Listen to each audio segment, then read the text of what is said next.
Hi hello ನಮಸ್ತೆ, ನಾನು ರಾಜು ಅಷ್ಟೇ. ನೀವು ನೋಡ್ತಿದ್ದೀರಾ centre point Kannada YouTube channel. Virat Kohli ಭರ್ಜರಿ ಶತಕ, ಪ್ಲೇ ಆಫ್ ತಲುಪಿದಂಥ RCB ತಂಡ, KKRಗೆ ಹೀನಾಯ ಸೋಲು. ಏನಿದು ಅಪ್ಡೇಟ್, ಇವೆಲ್ಲವನ್ನು ನೋಡೋಣ. ಅದಕ್ಕಿಂತ ಮೊದಲು ಇಲ್ಲೇ ತನಕ ನಮ್ಮ ಚಾನಲ್ನ ಸಬ್ಸ್ಕ್ರೈಬ್ ಮಾಡಿಲ್ಲ ಅಂದರೆ ಈಗಲೇ ಸಬ್ಸ್ಕ್ರೈಬ್ ಮಾಡಿ, ಜೊತೆಗೆ ಕಾಮೆಂಟ್ಗಳ ಮುಖಾಂತರ ತಮ್ಮ ಅಭಿಪ್ರಾಯವನ್ನು ತಿಳಿಸಬಹುದು. ವೀಕ್ಷಕರೇ, IPL ಟೂರ್ನಮೆಂಟ್ನ 57ನೇ ಪಂದ್ಯದಲ್ಲಿ RCB ಮತ್ತು KKR ತಂಡಗಳು ಪರಸ್ಪರ ಮುಖಾಮುಖಿಯಾಗಿದ್ದವು. ಈ ಪಂದ್ಯದಲ್ಲಿ ಮೊದಲು ಟಾಸ್ ಗೆದ್ದಂಥ RCB ತಂಡ KKR ತಂಡಕ್ಕೆ ಮೊದಲು ಬ್ಯಾಟಿಂಗ್ ಮಾಡುವಂಥ ಅವಕಾಶವನ್ನು ನೀಡಿತ್ತು.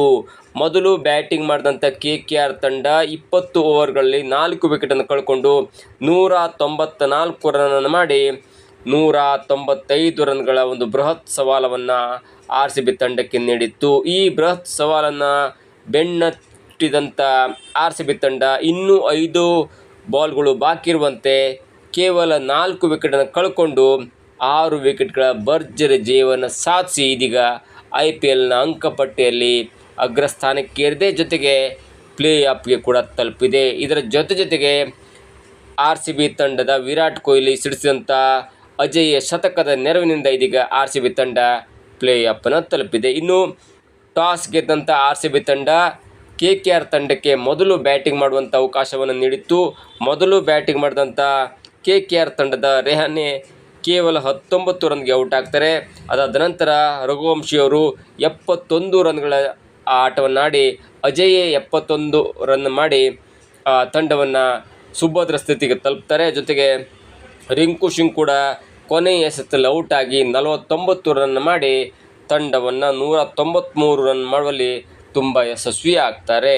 ಜೊತೆಗೆ ಈ ಬೃಹತ್ ಟಾರ್ಗೆಟನ್ನು ಅಂದರೆ 194 ರನ್ಗಳ ಟಾರ್ಗೆಟನ್ನು ಬೆನ್ನತ್ತಿದಂಥ RCB ಭರ್ಜರಿಯಾಗಿ ಬ್ಯಾಟಿಂಗ್ ಮಾಡುತ್ತೆ. ಜೊತೆಗೆ ವಿರಾಟ್ ಕೊಹ್ಲಿ ಕಳೆದ 2 ಪಂದ್ಯದಲ್ಲಿ 0 ಸುತ್ತಿದ ನಂತರ ಇವತ್ತು ಬ್ಯಾಟಿಂಗ್ ಮಾಡಿದಂಥ ವಿರಾಟ್ ಕೊಹ್ಲಿ ತನ್ನ ಮೊದಲ ರನ್ನನ್ನು ಮಾಡಿದ ನಂತರ ಶತಕ ಸಿಡಿಸಿದಂತೆ ಒಂದು ವಿಜೃಂಭಣೆಯನ್ನು ಮಾಡ್ತಾರೆ.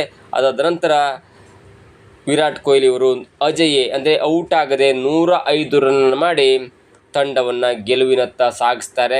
ಇನ್ನು 5 ಎಸೆತ ಬಾಕಿ ಇರುವಂತೆ RCB ತಂಡ 19.1 ಓವರ್ನಲ್ಲಿ ಕೇವಲ 4 ವಿಕೆಟನ್ನು ಕಳ್ಕೊಂಡು 194 ರನ್ ಮಾಡಿ ಇದೀಗ 8ನೇಯ ಗೆಲುವನ್ನು ಪಡ್ಕೊಳ್ಳುತ್ತೆ.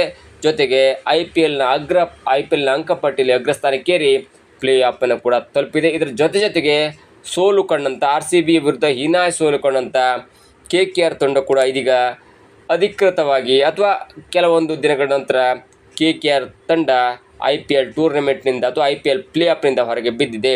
ಇನ್ನು ವಿರಾಟ್ ಕೊಹ್ಲಿ ಅವರು 105 ರನ್ ಮಾಡಿ ಔಟ್ ಆಗದೆ ಪಂದ್ಯಶ್ರೇಷ್ಠ ಪ್ರಶಸ್ತಿಯನ್ನು ಪಡ್ಕೊಂಡ್ರೆ, ಪಡಿಕ್ಕಲ್ ಅವರು 39 ರನ್ಗಳ ಅಮೂಲ್ಯವಾದ ಕಾಣಿಕೆಯನ್ನು ಕೂಡ ನೀಡ್ತಾರೆ. ಒಟ್ಟಾರೆಯಾಗಿ ವಿರಾಟ್ ಕೊಹ್ಲಿಯ ಭರ್ಜರಿ ಶತಕ, ಪ್ಲೇ ಆಫ್ ತಲುಪಿದಂಥ RCB ತಂಡ, ಹೀನಾಯ ಸೋಲಿನ ಬಳಿಕ ಪ್ಲೇ ಆಫ್ನಿಂದ ಹೊರಬಿದ್ದಂಥ KKR ತಂಡ. ಇದರ ಜೊತೆಗೆ ಹೇಳಬೇಕಂದ್ರೆ ವಿರಾಟ್ ಕೊಹ್ಲಿಯವರ ಒಟ್ಟು ಆಟವನ್ನು ನೋಡ್ತಾ ಇದ್ದರೆ ಒಬ್ಬ ಕ್ಲಾಸಿಕ್ ಬ್ಯಾಟ್ಸ್ಮನ್ ಅಂತ ಹೇಳ್ಬೋದು. ಜೊತೆಗೆ ತಾನು ಎದುರಿಸಿದಂಥ ಮೊದಲ ಎಸೆತದಲ್ಲಿ ಸಿಂಗಲ್ ಹೊಡೆದ ನಂತರ ಒಂದು ಶತಕದ ಸಂಭ್ರಮಾಚರಣೆಯನ್ನು ಮಾಡಿ, ನಾನು ಈಗಲೂ ಕೂಡ ಕ್ಯಾಪೇಬಲ್ ಇದ್ದೇನೆ, ನನ್ನನ್ನು ಯಾರೂ ಕೂಡ ಹೀಯಾಳಿಸುವಂಥ ರೀತಿ ಇಲ್ಲ, ನಾನು ಈಗಲೂ ಕೂಡ ಒಬ್ಬ ಒಳ್ಳೆಯ ಬ್ಯಾಟ್ಸ್ಮನ್ ಎನ್ನುವಂಥ ಸಿಗ್ನಲ್ ಕೊಡ್ತಿದೆಯಲ್ಲ, ಅದು ಕೊನೆಯ ತನಕ 105 ರನ್ ಮಾಡಿ ಶತಕ ಸಿಡಿಸಿದ ನಂತರ ಆ ಸಿಗ್ನಲ್ ಹಾಗೇ ಇತ್ತು. ಇದರ ಒಟ್ಟಾರೆ ಸಾರಾಂಶ ಅಂದರೆ ತನ್ನ 36-37ನೇ ವಯಸ್ಸಲ್ಲೂ ಕೂಡ ನಾನು RCB ಪರ ಆಡ್ತೇನೆ.